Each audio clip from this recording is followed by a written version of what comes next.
오늘 본문은 오늘 오후에 우리가 구글을 통해서 나눠야 할 본문입니다.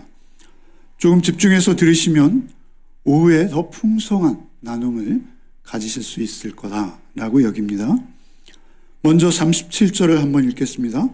이렇게 많은 표적을 같이 읽죠.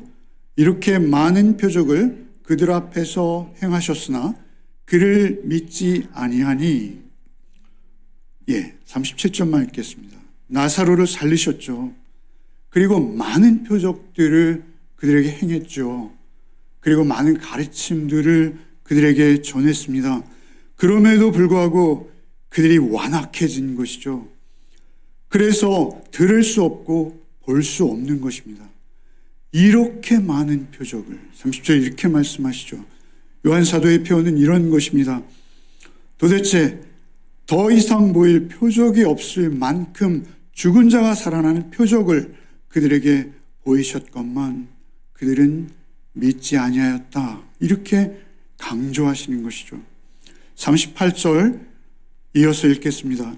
이는 선지자 이사야의 말씀을 이루려 하심이라.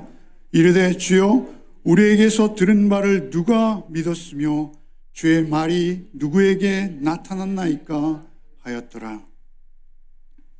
특별히 이 말씀은 이사야서 53장 1절을 인용한 말씀이죠. 이사야는 예수 그리스도께서 누구이신가를 예언하신 선지자이시죠. 그래서 53장 1절로 4절을 우리가 함께 읽어보겠습니다. 읽겠습니다. 우리가 전한 것을 누가 믿었느냐? 여호와의 팔이 누구에게 나타나느냐? 그는 주 앞에서 자라기를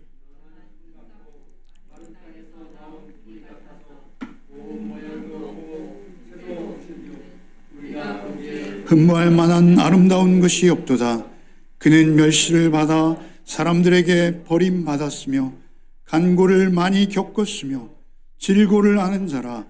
마치 사람들이 그에게서 얼굴을 가리는 것 같이 멸시를 당하였고 우리도 그를 귀히 여기지 아니하였도다. 그는 예수 그리스도의 외모만을 본 것이죠. 그리고 그 외모로 세상적인 평가를 해버린 것입니다. 출신이 가난하고 나사렛 목수의 아들이라는 점으로 예수께서는 무시당하신 것이죠. 버림받으신 것입니다.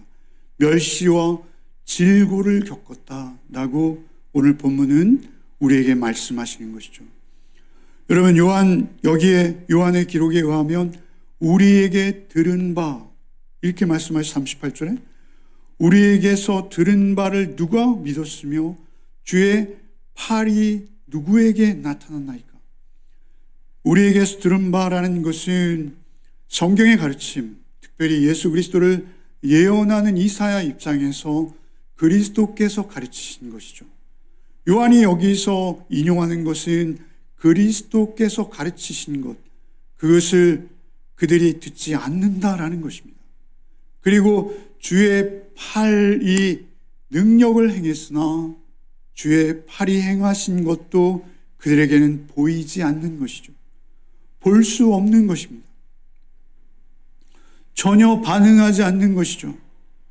엄청난 구원의 능력이 말씀으로 전해졌고 표적으로 그들 앞에 펼쳐졌지만 그들은 반응하지 않는 것입니다. 아주 극소수의 사람들만이 반응하는 것이죠. 39절로 41절을 한번 읽겠습니다. 이어서 읽겠습니다. 그들이 능히 믿지 못한 것은 이 때문이니 곧 이사야가 다시 일렀으되 그들의 눈을 멀게 하시고 그들의 마음을 완고하게 하셨으니 이는 그들로 하여금 눈으로 보고 마음으로 깨닫고 돌이켜 내게 고침을 받지 못하게 하려 함이라 하였음이더라. 이사야가 이렇게 말한 것은 주의 영광을 보고 주를 가리켜 말한 것이라. 특별히 40절 말씀을 우리가 바르게 이해할 필요가 있습니다.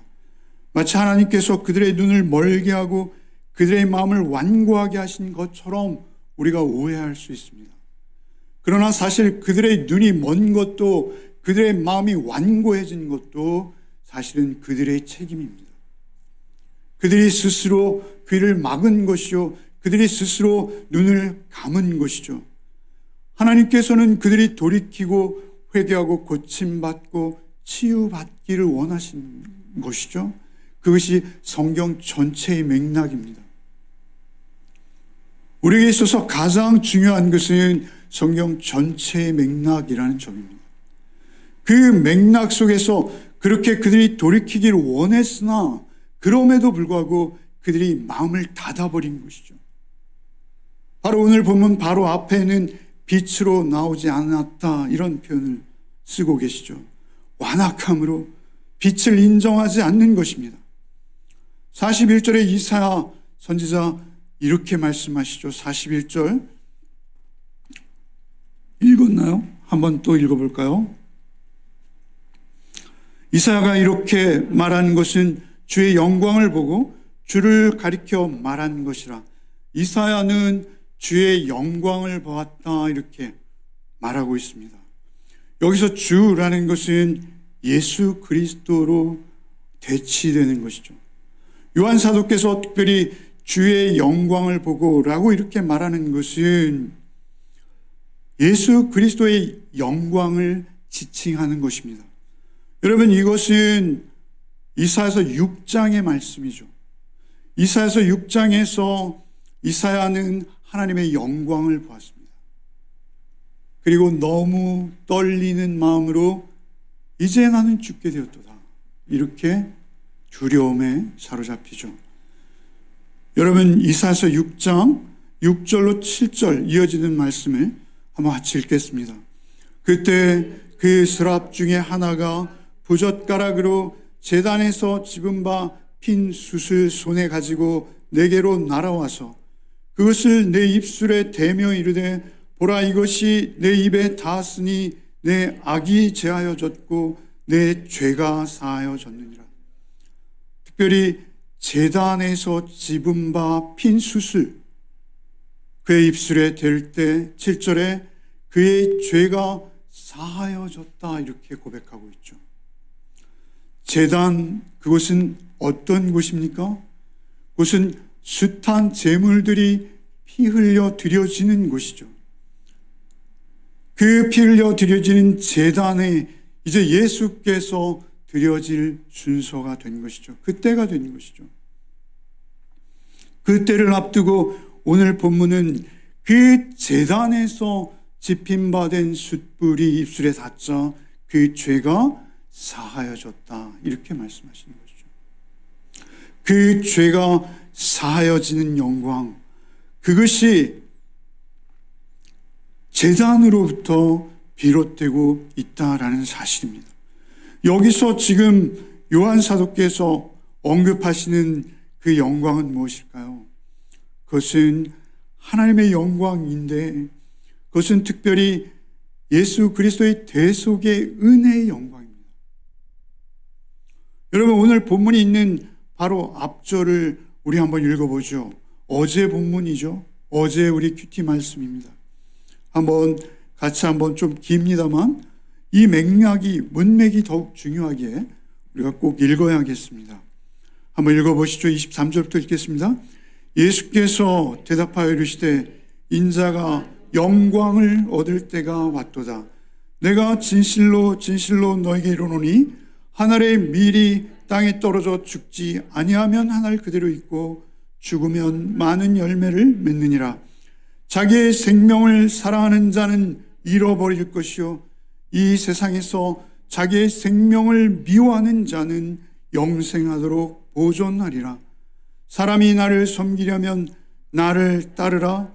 나 있는 곳에 나를 섬기는 자도 거기 있으리니 사람이 나를 섬기면 내 아버지께서 그를 귀히 여기시리라. 지금 내 마음이 괴로우니 무슨 말을 하리요? 아버지여, 나를 구원하여 이때를 면하게 하여 주옵소서.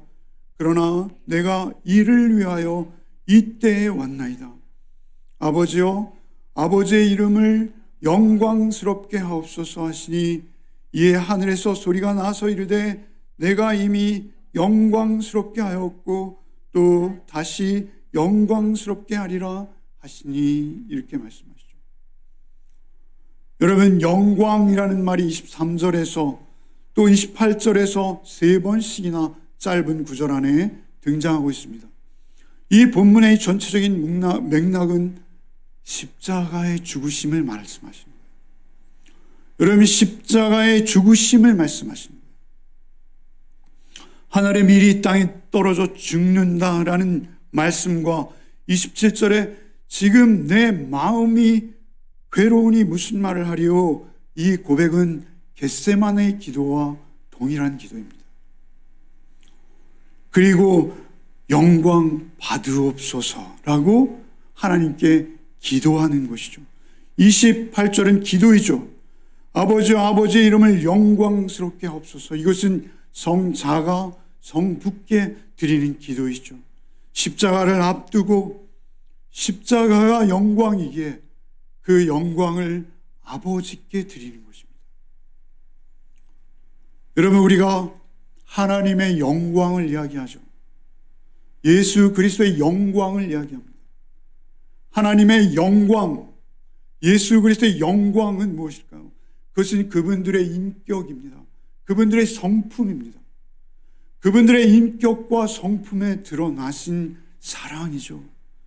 그 인격과 성품에 드러난 하나님 성부와 성자 예수 그리스도의 사랑이 절정인 곳이 어디입니까? 그것은 십자가 한 곳입니다. 오직 십자가만이 영광일 뿐인 것이죠. 여러분, 그런데 오늘날 우리의 기독교는 어떻습니까? 우리는 사람의 영광을 쫓다가 하나님의 영광을 놓치는 이러한 모습은 아닌지요. 우리 개인의 삶도 동일할 수 있습니다.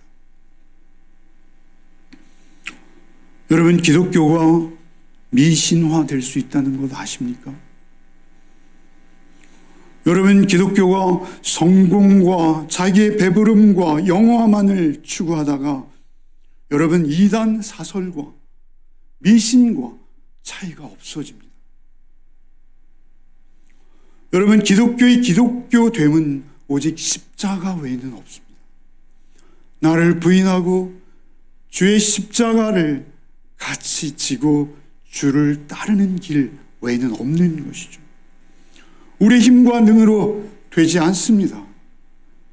오직 주 성령께서만 하실 수 있고 성령의 개입하심을 통해서만 가능해지는 것이죠. 그것은 누구나 예외가 없다라는 사실입니다. 여러분, 스스로 눈과 귀를 가리고 성경을 자의적으로 해석하며 율법의 주인이라 여기며 그들이 많이 배운 학식과 율법의 지식을 기회로 삼아 자신의 배를 불리려 하는 유대인과 바리새인들의 모습, 그것이 사실은 우리의 모습일 수 있다라는 것입니다. 아니, 더 정확히는 내 모습일 수 있다라는 것입니다. 그것이 사실은 나인 것이죠. 우리가 정통을 주장하고 바른 보수를 주장하면서 실제로는 너무도 심각한 어두움 속에 스스로를 가두어 버릴 수 있다라는 것입니다.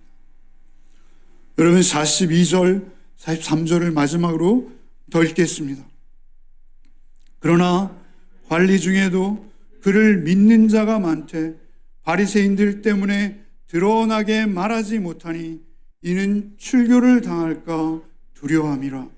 그들이 사람의 영광을 하나님의 영광보다 더 사랑하였더라. 관리 중에도 그를 믿는 자가 많되 바리새인들 때문에 두려워서 말할 수 없었던 것이죠. 바리새인들 때문에 두려워서 말할 수 없는 것입니다. 여러분, 우리가 요한복음을 통해서도 알 수 있습니다만 3장에 니고데모라는 인물이 등장하죠. 니고데모는 사내들인 공의 의원입니다. 그리고 예수님을 장사할 때 역시 니고데모가 다시 등장하고요. 아리마대 요셉이 등장합니다. 아리마대 요셉 역시 산헤드린 공회 의원입니다. 산헤드린 공회 의원이 둘씩이나 있었지만 산헤드린 공회에서 예수님의 사형을 기획하고 모의하고 언도할 때, 그들의 최고의 법정에서 예수 그리스도를 사형하기로, 죽이기로 결안할 때, 여러분, 니고데모와 아리마대 요셉은 아무 영향도 미칠 수 없었습니다. 왜 그랬을까요? 그러나 관리 중에도, 여기 관리라는 것은 공회의원을 말하는 것입니다. 관리 중에도 그를 믿는 자가 많되 바리새인들 때문에 드러나게 말하지 못했다라는 것입니다.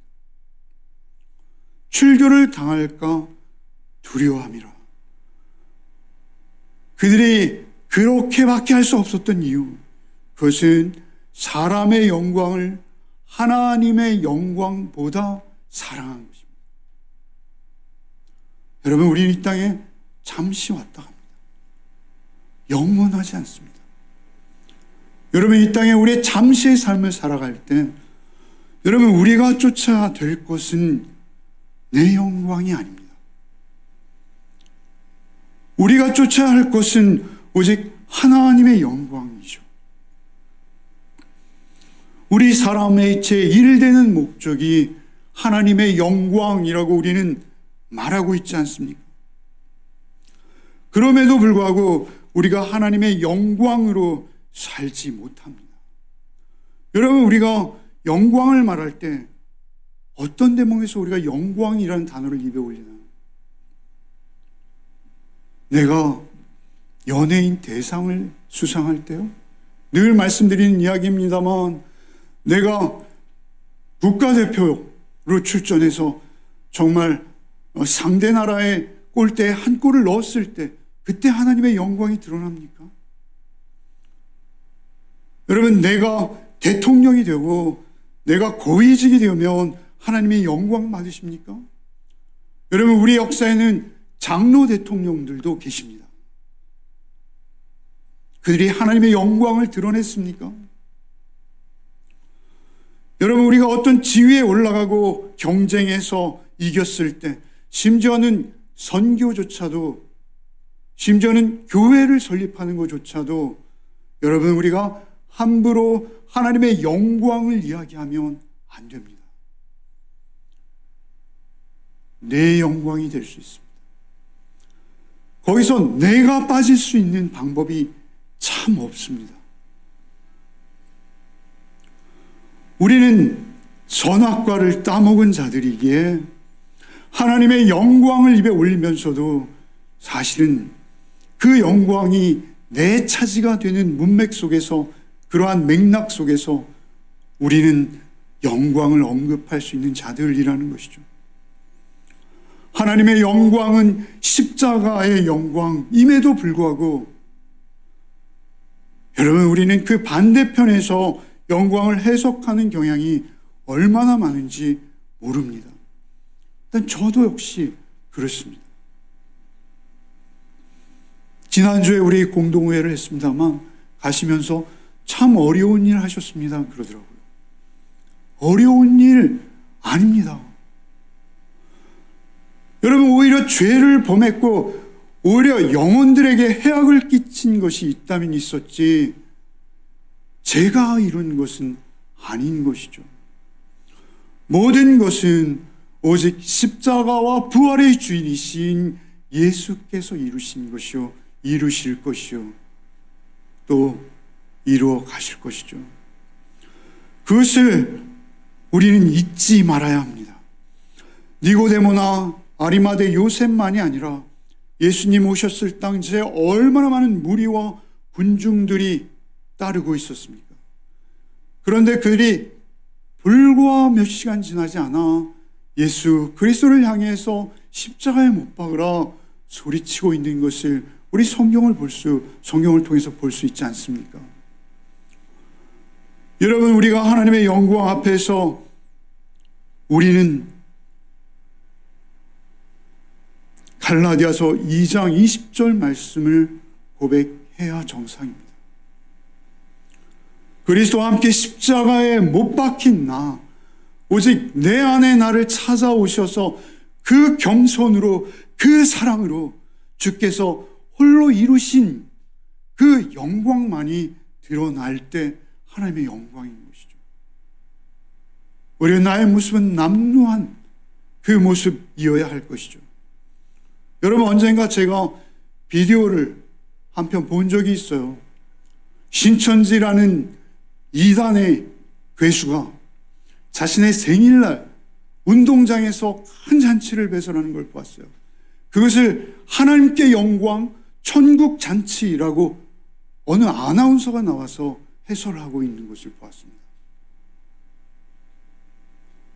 여러분, 정말 외형상으로 볼 때는 천국 같았어요. 그러나 사람의 영광입니다. 여러분, 그들이 얼마나 우리에게 많은 해악을 끼쳤습니까? 여러분, 낮에 제가 예배당 문을 딸 때요, 한 주에 한 번씩 반드시 받아보는 편지가 있습니다. 편지 우체통에는 그 신천지에서 온 두툼한 우편물이 있고요, 교회당 문고리에는 그들이 정성스럽게 쓴 손편지가 있습니다. 코로나가 유행일 때는 사실 그 편지를 찢어보기도 무서워서 장갑을 끼고 열어봤습니다. 왜냐하면 그들의 주장이 보고 싶거든요. 그들의 주장은 14만 4천에 들어야 한다라는 것입니다. 자기의 구원이죠. 자기의 구원이 우상이 되어버린 것입니다. 14만 4천이 차기 전에 들어와야 한다는 것이었어요. 그런데 이제는 20만, 30만을 넘었어요. 그러자 이제 그들은 그들의 교리를 바꿨죠. 그들의 눈은 가려졌고 그들의 귀는 들리지 않습니다. 그 편지를 놓고 가시는 분을 꼭 만나 뵙고 싶어요.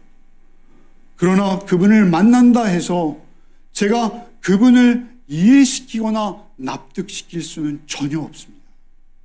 그분은 이미 자신의 눈을 감았고 자신의 귀를 막은 것이죠. 여러분, 우리 세상이 다 그러한 구조 속에 진영 대 진영의 싸움으로 흘러가고 있는 것이죠. 우리에게 가장 중요한 것은 분별할 수 있는 안목입니다. 이것이 사람의 영광인지, 이것이 하나님의 영광인지, 이것이 사람의 더 추하고 냄새나는 세상을 만드는 결과인지, 하나님 나라의 공의와 사랑이 우리 가운데 실현되어지는 선택인지, 우리는 그것을 말씀 위에서 판단하고 분별할 수 있어야 합니다. 우리에게 있어서 가장 중요한 것은 무엇입니까? 그리스도인의 정체성입니다. 여러분, 그래서 성경은 그리스도인을 빛이다, 소금이다, 향기다, 이런 여러 가지 표현을 쓰고 있죠. 여러분, 우리 그리스도인을 소금이라 하는 것은 무엇입니까? 그 사회를 부패하지 않게 하는 소금이 먼저죠. 빛이라 하는 이유는 무엇입니까? 그 어두움 속을 밝히라는 것입니다. 우리에게 향기라는 이유는 무엇입니까? 그 악취가 풍기는 곳에 향기로운 냄새를 피워 올리라는 것입니다. 그런데 이것들은 한 가지 공통점이 있습니다. 그 존재로부터 전해지는 거예요. 여러분, 소금은 미각이죠. 향기는 후각입니다. 빛은 시각이죠. 우리의 오감을 통해서 그 존재로부터 느낄 수 있는 냄새가 있고 맛이 있고 시선이 있다라는 것입니다. 그 정체성을 가지라는 것입니다. 그런데 그 정체성은 우리가 어떻게 소유할 수 있습니까? 우리에게 없는 본성입니다. 그런 건 우리에게 없습니다. 우리가 그 정체성을 소유하는 길은 오직 빛 대신 예수께서 내 안에 성령으로 임하실 때만 가능해지는 것이죠. 우리가 빛일 수 없다라는 것입니다. 그래서 우리에게 혹시라도 빛이 있다면 그 빛은 내 빛이 아니요 하나님의 영광이신 것입니다. 그래서 오히려 그 영광이 드러날 때 나의 죄됨을 말하는 것이 도리인 것이죠. 이런 나를 하나님께서 버리지 않으셨습니다. 그것이 그리스도인의 고백일 수밖에 없는 것이죠. 하나님의 영광을 언급할 때 오히려 우리는 더 조심스러울 수밖에 없고, 하나님의 영광이라는 말씀이 나올 때 그 십자가 앞에서 내가 과연 합당한 자인가? 우리는 우리 자신을 돌아볼 필요가 있는 것입니다. 어떻게든 이 세상의 힘을 빌려서라도 이단이 세상에 나오고 싶은 것이죠. 어떻게 해서든 어둠 속에 있는 무속과 미신일지라도 세상의 자랑, 세상의 영광, 사람의 영광을 빌려서 자신들을 영광스럽게 치장하고자 하는 것이죠. 여러분, 그것은 영원한 것이 아닙니다. 그것은 우리를 속이는 것이요 잠시 잠깐인 것입니다. 아주 잠깐인 것이죠.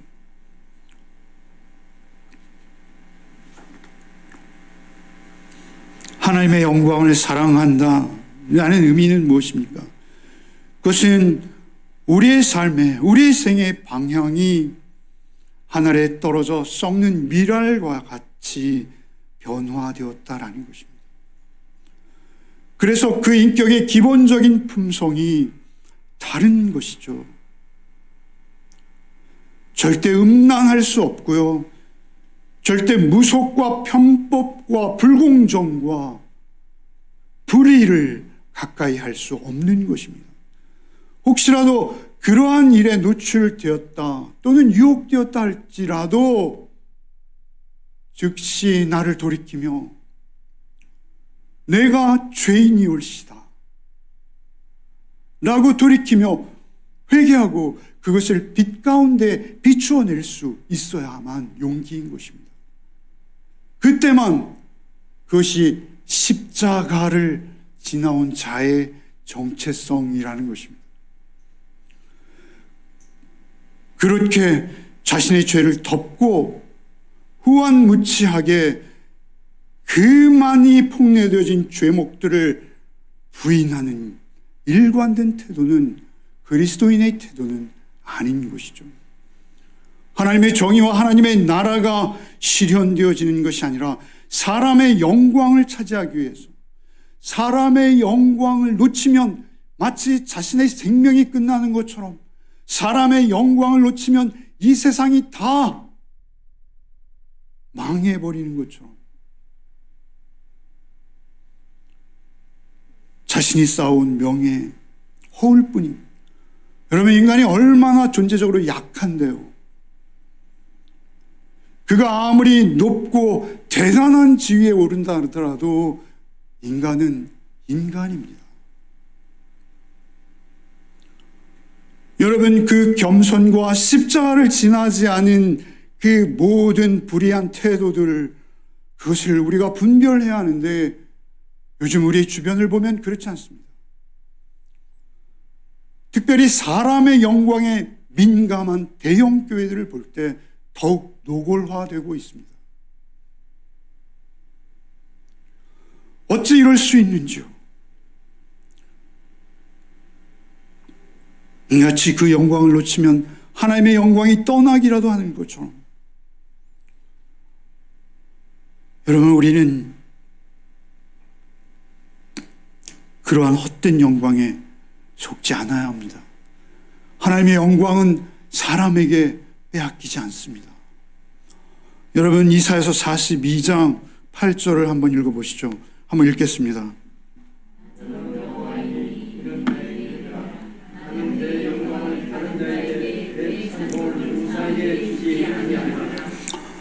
하나님의 영광은 하나님의 것입니다. 하나님의 영광은 하나님의 완전한 공의와 풍성한 사랑이십니다. 그것은 우리가 감히 어찌할 수 없는 하나님 고유의 성품이요 하나님의 본성이십니다. 그 하나님의 성품과 하나님의 본성이 나에게 조금이라도 반영되어진다면, 나에게 그 하나님의 본성이 조금이라도 투영되어진다면 그것은 오직 하나님께 올려드릴 일입니다. 하나님 앞에 드려야 되는 것이죠. 사람들이 어떻게 이야기하던, 사람들이 어떻게 핍박하던, 사람들이 어떻게 손가락질하던, 아니 주변의 모든 사람이 나를 떠난다 하더라도 사람의 영광이 아닌 하나님의 영광을 쫓는 자들의 특징은 그래도 하나님의 공의와 하나님의 사랑의 향기가 그에게 있다라는 것입니다. 하나님께서 인정하시는 하나님의 사람들이 그러한 삶을 살아내었습니다. 여러분, 이사야서를 우리가 인용하고 있습니다만 이사야 선지자는 어떤 삶을 살았습니까? 당대 유다의 왕들에게 저항하다가 생명을 잃었습니다. 여러분, 예레미야도 동일합니다. 하늘의 밀이 땅에 떨어져 죽지 않으면 하늘 그대로 있고 죽으면 열매를 맺는다. 이 말씀은 구약이나 신약이나 변함없는 진리인 것이죠. 사람의 영광을 의식하시고 사람의 영광을 쫓으십니까? 내가 정말 하나님의 영광 가운데 서기를 열망하며 하나님의 영광을 바라보십니까? 우린 날마다 결단해야 합니다.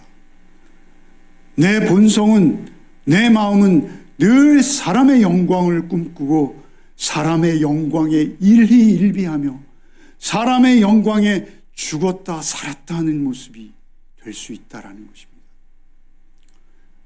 오직 하나님의 영광에 흔들리지 않고 서 있는 자, 그만이 반석에 서 있는 자이죠.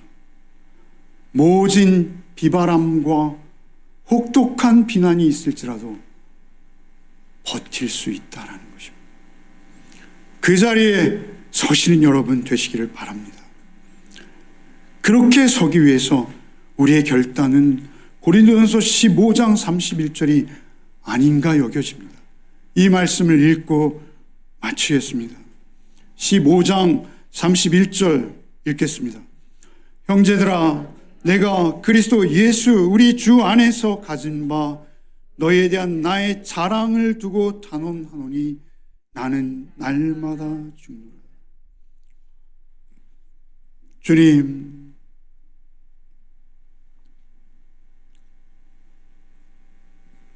참으로 날마다 사람의 영광을 쫓아 살아가는 우리의 삶은 아닌지요. 주께서는 남을 나보다 낮게 여기며 땅에 떨어져 썩는 한 알의 밀이 되라 하셨는데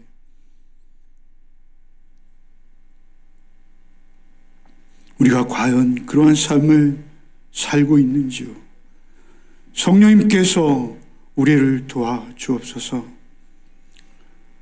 우리에게는 그렇게 주님만을 온전히 쫓을 힘도 능력도 지혜도 없음을 주님께서 아십니다. 주 우리를 긍휼히 여겨 주옵시고 오직 한 주간의 삶도 주 앞에 드리기를 소원하오니 주 아둔하고 지혜롭지 못한 저희를 불쌍히 여기시고 늘 주의 권능의 팔이 주의 음성이 우리의 삶 속에 들리는 복이 있게 하여 주옵소서. 예수 그리스도 이름 받들어 기도하옵나이다.